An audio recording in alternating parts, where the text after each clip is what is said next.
Di kota Surabaya, siapa yang tidak tahu tentang cerita horor rumah hantu Darmo? Kisah legendaris yang sempat mencuat beberapa tahun lalu kini sudah jarang diperbincangkan lagi. Banyak sekali orang yang sudah merasakan fenomena gaib dari rumah tersebut. Dan di jalanan perumahan Darmo, ada seorang penjual nasi goreng yang dulunya sering menjajakan dagangannya. Bapak tua itu sering terlihat berkeliling di jalanan dekat perumahan Darmo dari petang hingga menjelang dini hari.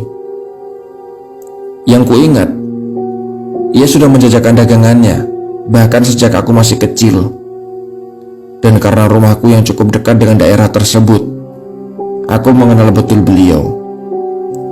Aku sekeluarga bahkan dulu sering membeli dagangannya. Namun kini karena kesibukan, kami akhirnya sudah jarang membeli nasi goreng enak buatannya. Dan semenjak kuliah, aku selalu pulang melintasi jalanan rumah itu lagi. Bukan karena penasaran ataupun untuk uji nyali, tetapi jalanan itu memang jalan pintas untuk menuju rumahku tanpa harus melewati jalan raya besar. Sangat menghemat waktu. Dan lagi pula aku tidak takut sama sekali, karena aku selalu melewatinya pada siang hari.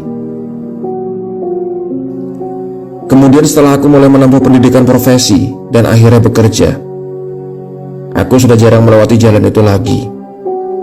Disebabkan aku selalu pulang larut malam, bahkan kadang dini hari.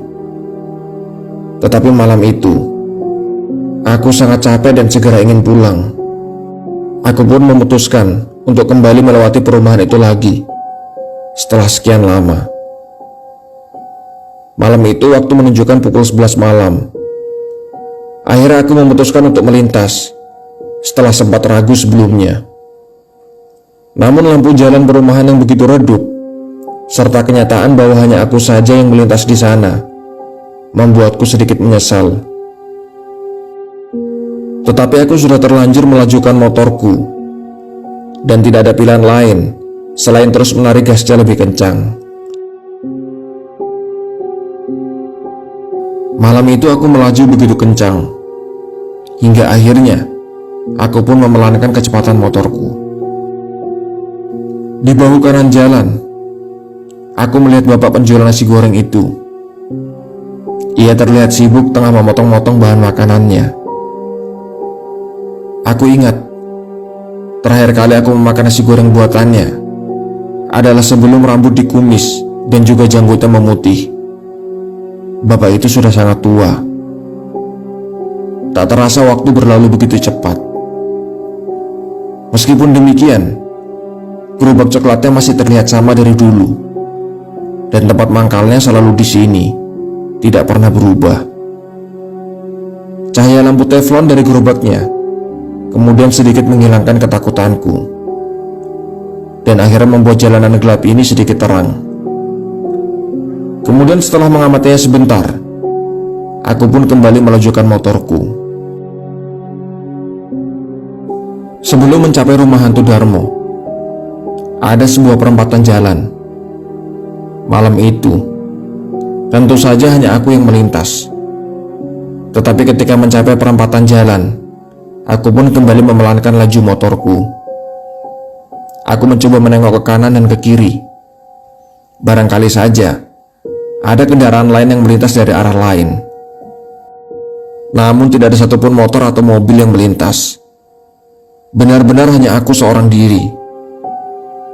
Namun di pinggiran perempatan, aku melihat gerobak coklat penjual nasi goreng.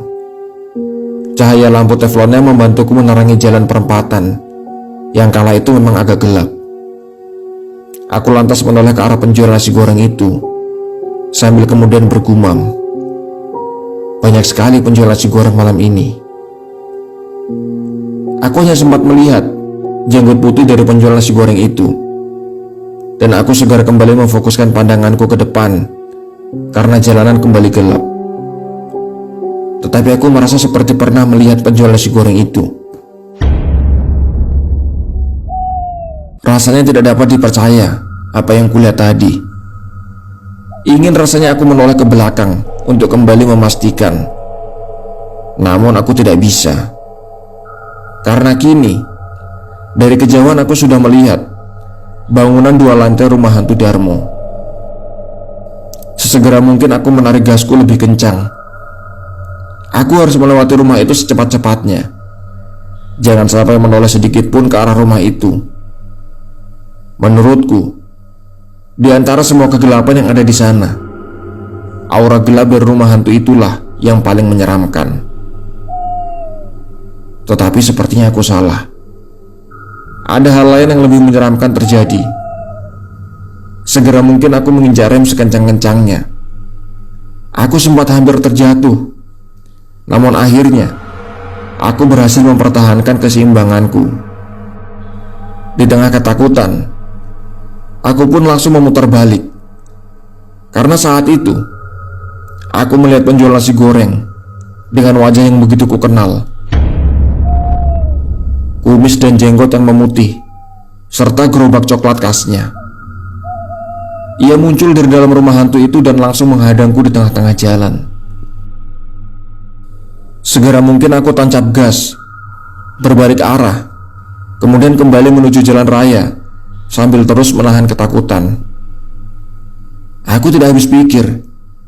Berarti aku sudah melihat penjual itu 3 kali. Itu jelas tidak masuk akal. Bagaimana bisa penjual nasi goreng berpindah tempat seperti itu? Mana mungkin gerobak tua itu melaju begitu kencang daripada motorku. Sepertinya ada hantu yang menjelma menjadi penjual nasi goreng itu. Hanya itu saja penjelasan yang masuk akal. Aku terus melajukan motorku hingga akhirnya aku sampai di tempat mangkal bapak penjual nasi goreng itu tadi. Tidak ada penjual nasi goreng di sana. Dan sepanjang jalan perumahan Darmo hingga ke jalan raya, aku sama sekali tidak melihat penjual nasi goreng itu. Lantas apa yang barusan tadi aku lihat?